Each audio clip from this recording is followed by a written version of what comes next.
Greetings, this is Reverend Yue McCormick of True Vow Temple. In this presentation, the third of 8 parts, I will be talking about the Nyorai Juryo-hon, or Duration of the Life of the Tathagata Chapter, which is recited in the morning and evening devotional practice and other services of Nichiren Buddhism. In this video, we will cover the following portion of the Juryo-hon. Nyorai hi mitsu genzu shi riki sai sei ken ten nin yu ashura kai kon Shaka muni butsu shus Shaku shigu kogaya jo fu anza o dojo toku wa noku tada san myaku san bodai.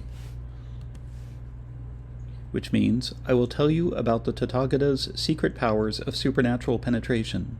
In all the world, the gods, men, and asuras say that I, Shakyamuni Buddha, left the palace of the Shakyas, and, not far from the city of Gaya, sat at the place of awakening, and attained Anuttara Samyak Sambodhi 40 and odd years ago.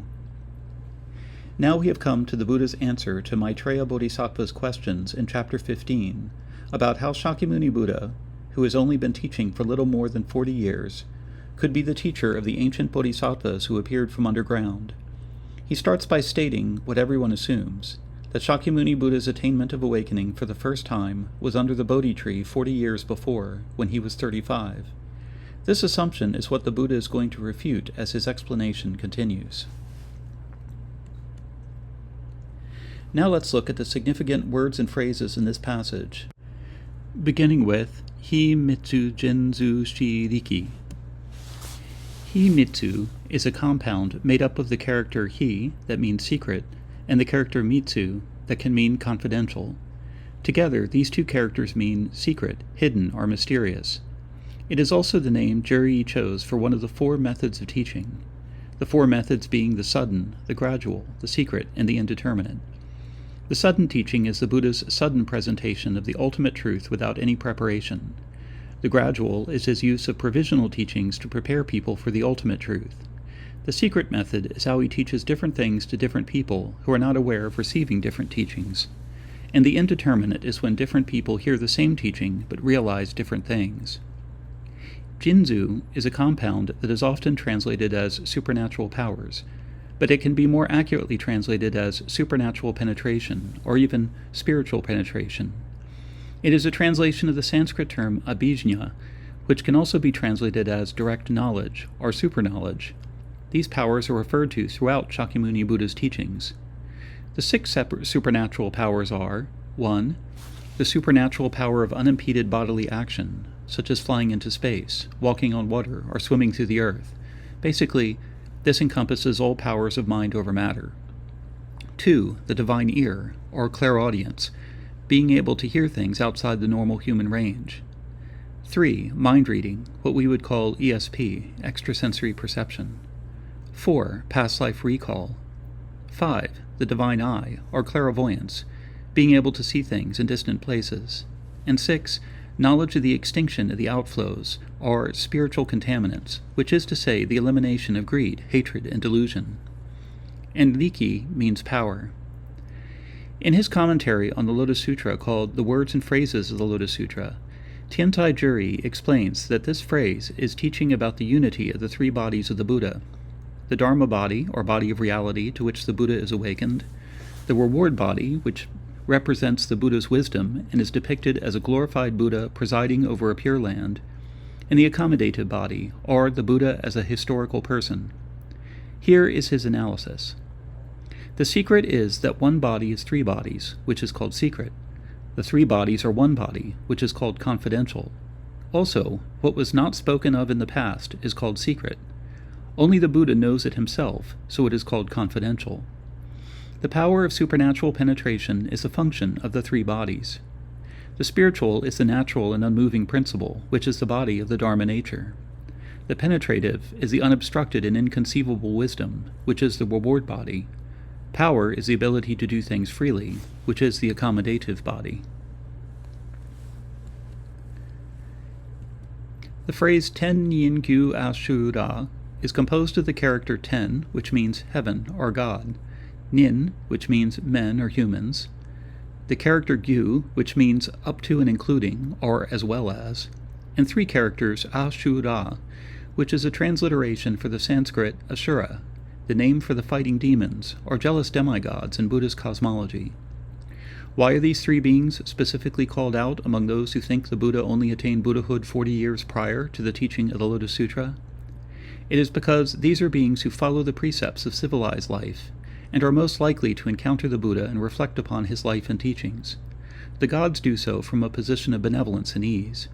Humans do so from a viewpoint of enlightened self-interest, but also, on rare occasions, from sincere aspiration, while the Asura, or fighting demons, do so with self-righteousness and pride. Juryi considered these the 3 higher, the 6 lower realms, because in their different ways they are at least trying to make good causes and refrain from bad causes.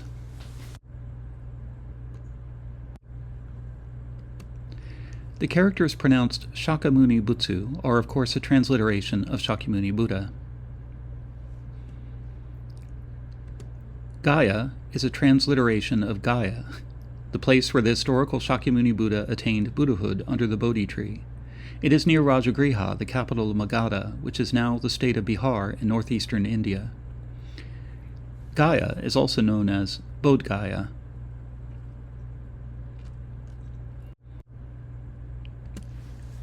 Dojo means place of awakening. It is composed of the character do, which may be more familiar to people when it is pronounced dao, which means way or path, and the character jo, which means place. Dojo is a translation of the Sanskrit bodhimanda, which means seat of awakening. Today, it is also the word used for martial arts studios or training halls, but originally it refers to the Buddha's seat under the Bodhi tree. A noku tada san myaku san bodai is a transliteration of the Sanskrit phrase Anuttara Samyak Sambodhi, which means unsurpassed, complete, and perfect awakening. This specifically means the awakening of a Buddha, and not the lesser awakening of beings such as arhats or privately awakened ones, which enables them to be liberated from the compulsive rebirth in the 6 lower realms. The Buddha's unsurpassed, complete, and perfect awakening is a complete or total awakening to the true reality of all things that is not only liberating, but enables the Buddha to have the insights and ability to liberate others. The next portion is Nenzen nan shi ga jitsu jo butchi rai mu ryo mu hen hyaku sen man noku na yu ta ko, which means, however, good men, I actually attained Buddhahood immeasurable, boundless, hundreds and thousands of trillions of nayatas of kalpas ago.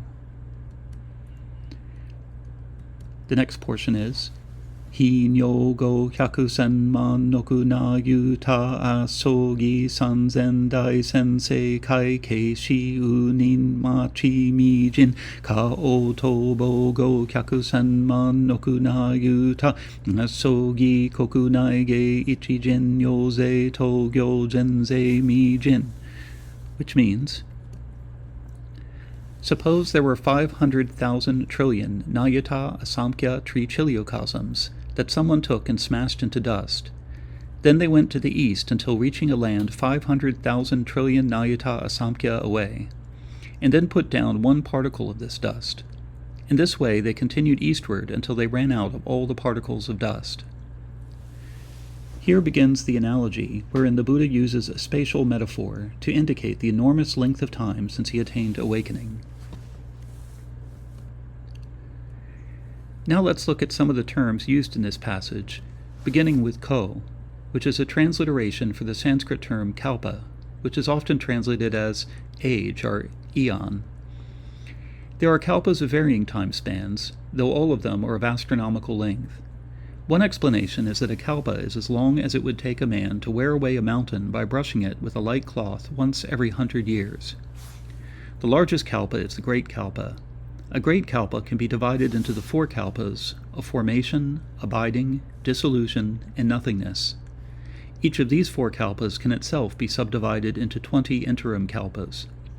The 4 kalpas follow one another in a continuous cycle, so that a new cycle of formation always follows the kalpa of nothingness.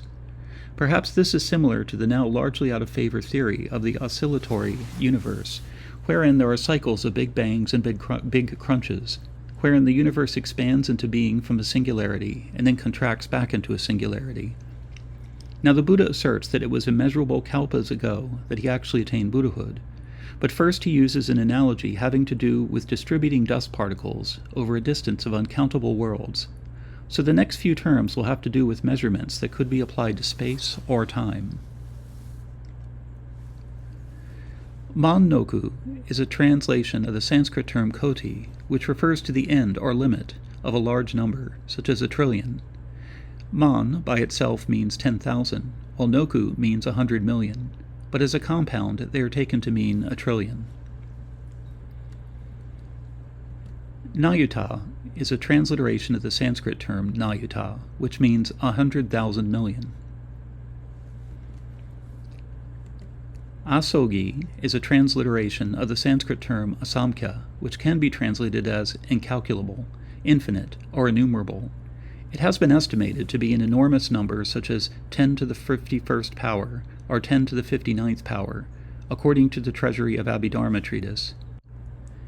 An asamkhya kalpa can refer to an incalculable number of great kalpas, or it can refer to each of the 4 kalpas that comprise a great kalpa, so that 4 asamkhya kalpas equal a great kalpa.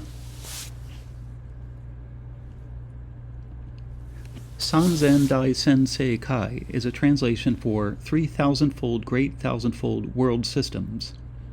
A world system is a Mount Sumeru world where one Buddha guides and saves sentient beings. A set of 1,000 of these worlds is called the small thousand-fold world, 1,000 of which makes the middle thousand-fold world, 1,000 of which in turn becomes the great thousand-fold world.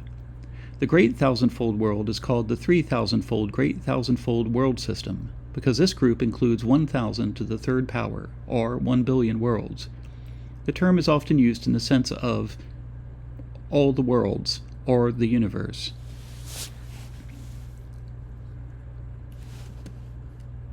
The next portion is Shozen nan shi o i yonga ze sho se kai ka toku shi yui kyo ke chi go shu fu, which means, good men, what do you think? Do you think that the number of worlds he passed through is conceivable, countable, or not? This is followed by Mi roku bo sato ku byaku butsu gansei sanzei shosei kai muryo muhen hi sanju shochi hyaku hi shin riki shogyu isai shoman hyaku shi butsu I muryo chi fu no shi yui chi go genshu, which means, Maitreya Bodhisattva and the others said to the Buddha, World-honored one, those many worlds are immeasurable, boundless, beyond calculation, and also beyond the power of the mind to reach. Not even the voice-hearers and privately awakened ones, with their untainted knowledge, could conceive of their number or know their limit. Let's look at some of the terms used in Maitreya's response to the Buddha's question. In this passage, he refers to 2 groups of people who would not be able to conceive of the number of worlds passed through by the man distributing dust in the analogy. First, there are the shoman, which means Shravakas, or voice-hearers. Voice-hearers are the direct disciples of a historical Buddha, such as Shakyamuni Buddha. Voice-hearers attain liberation by putting into practice the Dharma that they hear from the Buddha, in particular the 4 Noble Truths. Sometimes Nichiren Buddhists talk about the realm or world of learning as the lowest of the 4 higher realms or noble states. But this realm is specifically about the learning of the voice-hearers. It is to learn and put into practice the Buddha's teaching of the 4 Noble Truths, and thereby attain liberation from the 6 lower realms of birth and death. Next are the hyaku butsu. The Pratyeka Buddhas are privately awakened ones. These are hermits who attain liberation or nirvana on their own, in a world and an age in which no Buddha has appeared to teach the Dharma. Though they realize the Dharma on their own, they are not willing or able to teach it to others in such a way that it will be passed on after their deaths. Of course, there are no privately awakened ones in the assembly to hear the Lotus Sutra, because if they were in the presence of the Buddha and hearing his teachings, they would no longer be privately awakened ones. Basically, this category of practitioners exists as a way of acknowledging that even non-Buddhists can attain liberating insight, perhaps even greater than that of the Buddha's own disciples, though their awakening is not the unsurpassed, perfect, and complete awakening of Buddhahood. Sometimes Nichiren Buddhists talk about the realm or world of realization as one of the 4 higher realms or noble states. But this realm is specifically about the realization of the privately awakened ones, who contemplate causality on their own and achieve a degree of insight that allows them to be liberated from the 6 lower realms. Another term related to the privately awakened ones, though it is not used in this passage, is engaku, which means one awakened to conditions. The ideograms engaku literally mean awakened to conditions, or one awakened to conditions, but they have often been glossed as cause-knower. Perhaps this term could be used not just for non-Buddhists who attain awakening to causality, but also to Buddhists who prefer to focus their practice on directly contemplating causality, without the help of others, or through the study of second-hand testimonies or teachings. The next portion is Gato ju a yui ochi ji oze ji chu yakusho fu dase san yoze shose kai mu ryo mu hen, which means, we who abide in the stage of avaivartika cannot either. World-honored one, these many worlds are immeasurable and boundless. The third group who cannot conceive of the number of worlds are those bodhisattvas who have achieved the stage of non-retrogression, or avaivartika. The characters a yui ochi ji are a transliteration of this Sanskrit term.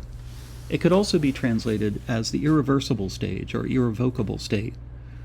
It is an advanced stage in which a practitioner proceeds to the highest awakening without falling back into lower spiritual stages. For bodhisattvas, this is the stage wherein one is assured of attaining Buddhahood. Often this is associated with attaining the insight that all phenomena are unborn, which is to say they do not arise or cease as independent, substantial entities. One then realizes the emptiness of all things and is liberated from compulsive rebirth in the 6 lower realms, but is also able to voluntarily work with any and all circumstances to liberate beings out of compassion, even while realizing there are no substantial beings. The next portion is Niji butsu go daibo sa shu shou zen nan chi konto fun myo sengo nyoto sei shou sei kai nyaku chaku mi jen gyu fu chaku sha jen ni I jen ichi jen I ko, which means, at that time the Buddha said to the assembly of great bodhisattvas, "Good men, now I will tell you clearly. Suppose those worlds, whether marked with particles of dust or not, were smashed into dust, and each particle was 1 kalpa." He continues, Gajo butchi raibu ka oshi hyaku senman noku na yu ta asogi ko, which means, since I attain Buddhahood, the time that has passed would exceed that by 100,000 trillion Nayata Asamkhya kalpas. This analogy, and the Buddha's assertion about when he actually attained Buddhahood, introduces what Juryi called the opening of the near to reveal the distant. In other words, it is the opening up of the assumption that Shakyamuni Buddha attained awakening for the first time at Bodh Gaya, some 40 years before teaching the Lotus Sutra, and a revealing of his actual attainment of Buddhahood in the remotest past. The opening of the near to reveal the distant is the central theme taught in the original gate of the Lotus Sutra. The analogy used to open the near and reveal the distant is called the analogy of the 500 dust particle kalpas. This is because the number of worlds smashed into dust and the number of worlds wherein that dust was distributed, and those in between, is practically incalculable.